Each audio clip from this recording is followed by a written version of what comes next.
le développement des territoires est un phénomène humain. Et c'est à ce titre que je viens parler de ce sujet, qui est un sujet à la fois courant et complexe.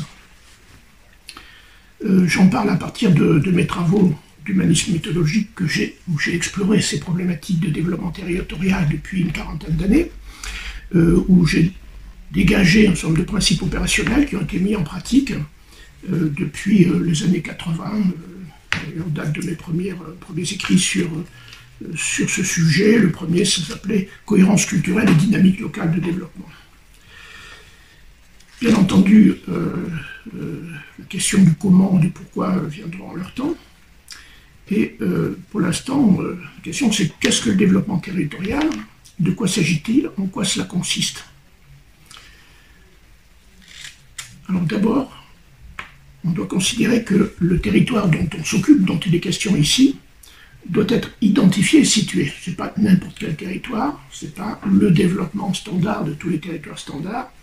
Un territoire est d'abord habité par une population qui y séjourne. Imaginons comme un territoire désertique, il y a un désert, la question du développement de ce territoire se posera pas ou se posera difficilement, surtout si on pense à un développement communautaire. Il est habité par une population qui y séjourne, qui y déroule son existence, qui exerce ses activités, qui y croise des étrangers, des passagers, et c'est l'existence d'une communauté humaine qui se réalise là, donc sur un territoire donné. Le développement territorial, en conséquence, c'est donc celui de tous les aspects de cette existence communautaire. Pour autant, l'inscription de la communauté dans un territoire ne fixe pas ses frontières, pas plus que celle du développement. Autrement dit, s'il y a un territoire correspond à une communauté, cette communauté peut être plus large que le territoire, et le développement va concerner la communauté dans son territoire, mais la communauté hors de son territoire aussi. Donc la question des frontières est une question quelquefois délicate. Alors parmi les questions du développement de la communauté, de son évolution, il y a aussi bien l'éducation des enfants, mais l'éducation de tout le monde. Il y a l'habitat, l'urbanisme, les transports, l'économie locale, aussi les échanges avec d'autres territoires, le tourisme, la culture, les institutions, l'environnement commun, la sécurité, en fait tous les champs, tous les pans de ce qui fait l'existence commune sont des enjeux de développement.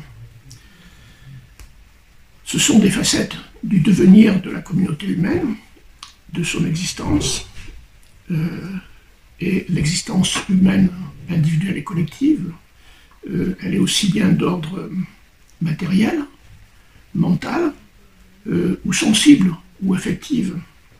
Le développement aussi. Donc déjà, le développement, il touche à ces dimensions, ces différentes dimensions de l'expérience humaine, et à propos de tous les sujets qui constituent l'existence.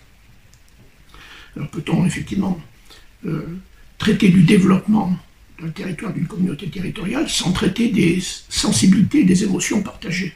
Bien sûr, parce que souvent on n'en tient pas compte, mais ça existe et on verra que sur le plan pratique, c'est quelquefois essentiel.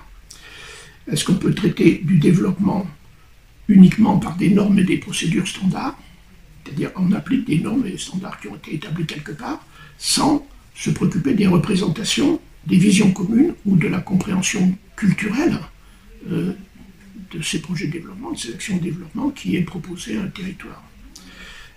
Donc on pourrait ne pas tenir compte des mentalités et à contrario, effectivement, dans cette optique de l'existence communautaire, tenir compte des mentalités, travailler sur les mentalités est indispensable au développement. Développer, le développement s'applique aussi aux mentalités comme aux émotions.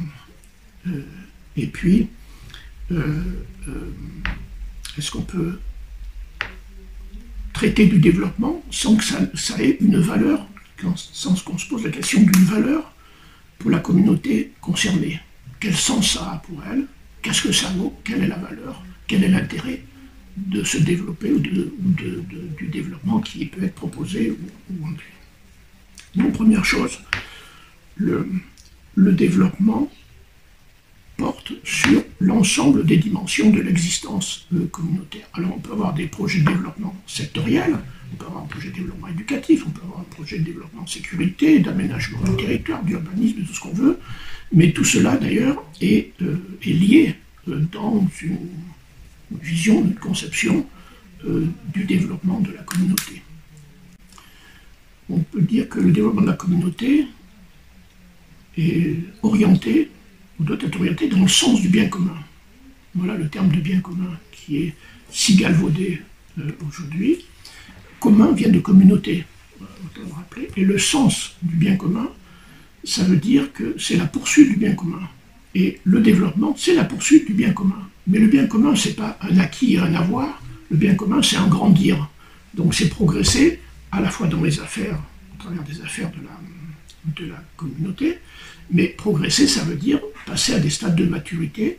On ne va pas traiter de façon passionnelle des choses qui sont conceptuellement, intellectuellement, administrativement complexes, sinon on ne sort pas. Donc il y a des degrés de maturation qui n'éliminent pas d'ailleurs les possibilités de passion pour autant, mais il y a des degrés de maturation qui doivent être évalués sur cet axe de développement et l'axe du bien commun. Donc le développement, c'est, on pourrait dire, la réalisation du sens du bien commun.